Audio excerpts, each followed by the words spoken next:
to put in your butterfly garden, or if you're looking for a plant to plant around your pond, I would think you'd want to think about Joe-Pye weed.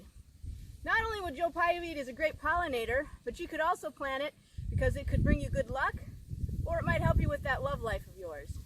So hey, this is the Iowa Prairie Girl. I'm down here in the ditch in Sarasota County. It is the first weekend in August, and I'm going to talk about Joe-Pye weed. So if you want to learn more about this plant, on how to identify it, or what kind of good luck it can bring you, please keep watching.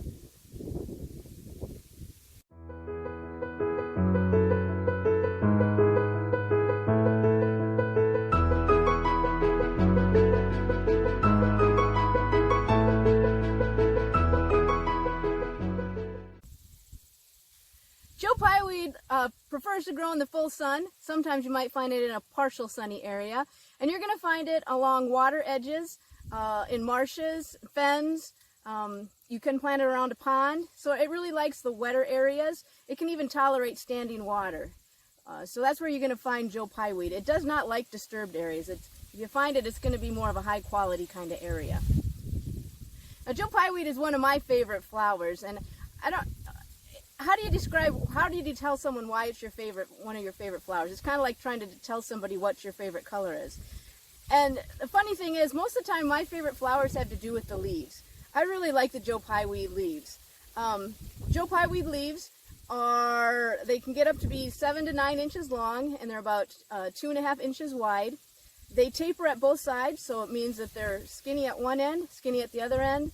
It has a tip at the end, and then it's bigger in the base. Now, Joe-Pye weeds remind me of boneset, but boneset leaves go differently on the stem. Joe-Pye weed develops in a whorl. So a whorl is a cluster of usually 4 to 5 leaves that cluster around the stem here. They are light green to almost a yellow green, to sometimes even they will have almost some purple color to them. The stem is also can be a light green color, and it also can turn into a purple. Now, there's different types of Joe-Pye weed. There's a hollow, there's a spotted, and there is, oh, it just left me, sweet Joe-Pye weed. Sweet Joe-Pye weed you're going to find more in the edges of a woods. This is not hollow. I think this is spotted. It should have some spots on it, but I don't see any spots. It's also called trumpet weed.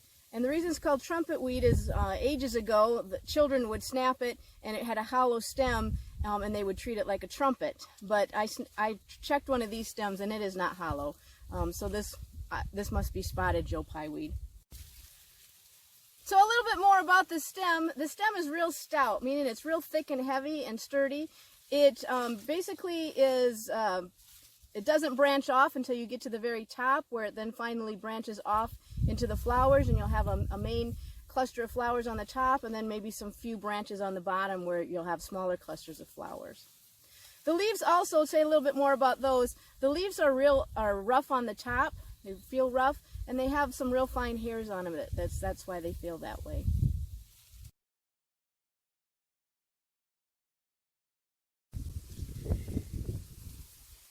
Joe-Pye weed gets to be it can get to be about 6 to 8 feet tall.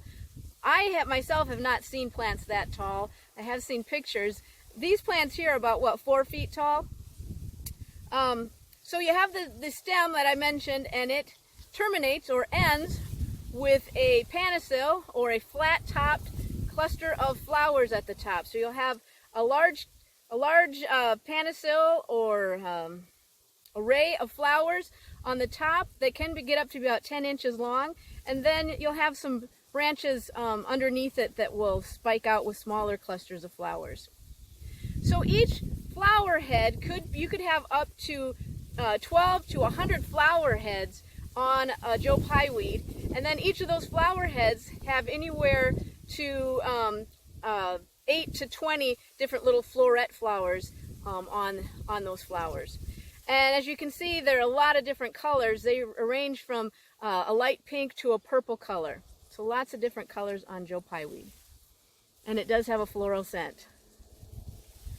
All right, so you cannot do a video on Joe-Pye weed without talking about the name. So why is it called Joe-Pye weed? Well, legend or folklore would have it, the history books aren't quite sure, but there apparently was a Native American herb doctor in the 1770s who lived in Massachusetts who used this weed, and it's named after him, Joe-Pye weed, used this weed to treat fevers. And he taught the colonists how to treat typhoid fever in the 1770s. And so this weed has been named Joe-Pye weed for a long, long time. Now I did allude to some good luck. Gamblers will put Joe-Pye weed in their pocket before they go and gamble because it's said to give them good luck. And then also people that are trying to attract the attention of someone that they're fond of will also carry Joe-Pye weed because it's supposed to help your love life.